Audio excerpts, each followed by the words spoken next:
this is the sheet, and I cut out. I'm not concerned about the horns because I don't need a devil. I just love the face. So I cut it out, soak it in water. I got a little thing of water here. I throw it in water for about 30 seconds.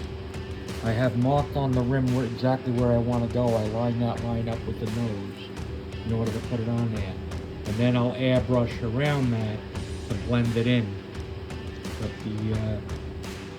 To blend it into there in a black background, so you'll pretty much just see the face. So this is the process. I dab a little water, put a little water on there, and I get my little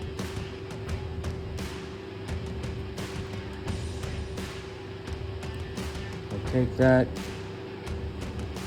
put this on the wheel about where it's got to go. I'm using the nose to line up. You'll see how dark it is, but because the film is clear, it, what do you call it? It gets lighter with the silver background. I got the nose lined up. I pull out the paper. That's the paper. Drop the paper. And kind of move him around a little bit.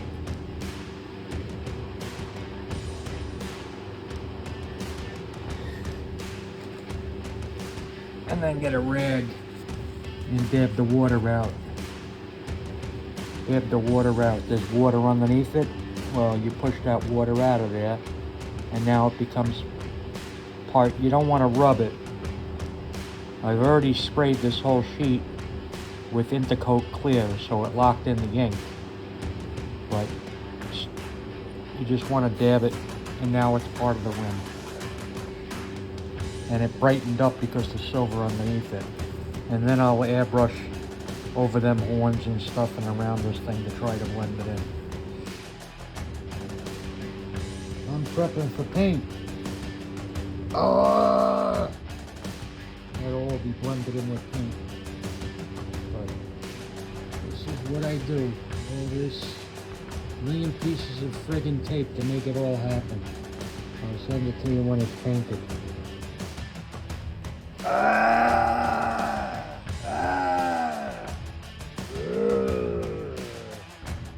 can see how detailed these faces are. They're pretty detailed. And I'm blowing in the black right now. And you are looking at a wild looking wheel. Fine detail that you'll probably never see anyplace else as it develops.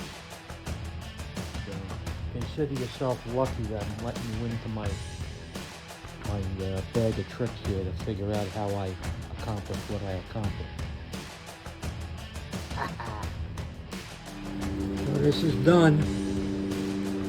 I got my faces in there screaming. Nice star pattern going on, and there's a little Nike swoosh there that goes around on every single one. That's how it looks.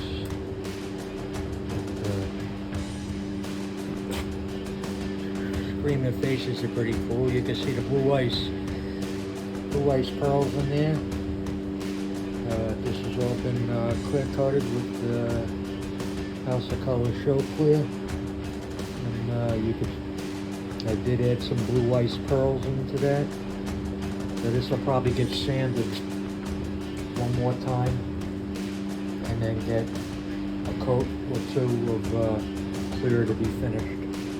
The sanding is just to make sure that everything is absolutely smooth, and I don't want to sit there and try to rub stuff like this out, so I spray an extra coat of clear on it. So you got to get both of these to match and everything, and that's what we got going on. You can see the blue ice pearls come up in the black real nice. Anything that's dark, it shows up. When it's lighter, it doesn't even show up much on the silver. It does show up, but the silver takes over.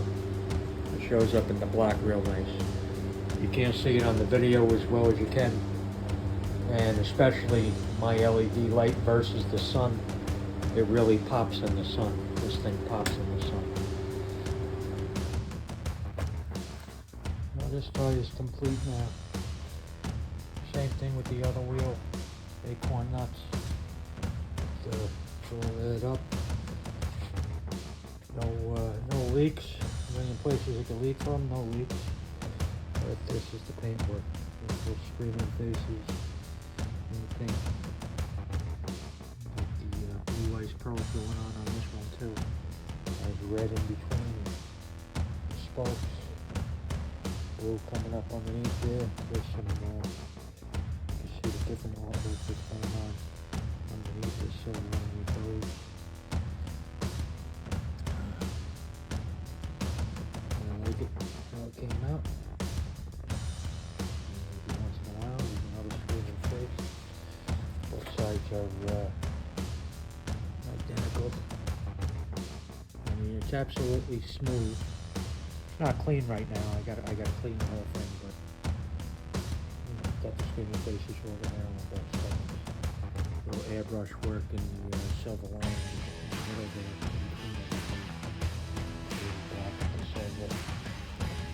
That's the wheel. I think it came out of a polish or the make one. No leaks. And new tire. This is a Cobra Chrome tire. Probably the best tire I could find that's high speed and carry the most weight on a motorcycle tire. Cobra Chrome and whatnot. That's it. Again, you can't pick it up good on the camera, but there's metal flake in this.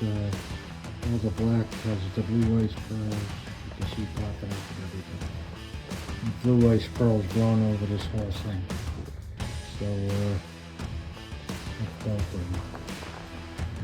That's the design. That's what these are. These mount to my wheel. And then the brake rotors get mounted to the outside of it. It also houses the bearing axles. So there are two spaces that go between my forks on my triple trees. It's a nice design. I got the red flake out because I think tomorrow I'm gonna blow the middle of that in with a stripe of just red flake just in the middle, just down the middle straight. In clear. I'll mix the red with the clear and then just blow that over, and I don't know if I'm going to be able to see the black through this flake, because this is a different kind of flake. But I may even mix it with some House of Colors red candy and just color in the center line, just make the center lines red. Well, I went with the the double line rather than in the middle of the center on both of these. I sprayed the metal flake in. This is just a space for the rear axle. It's probably going to be the only red I put on the rear axle.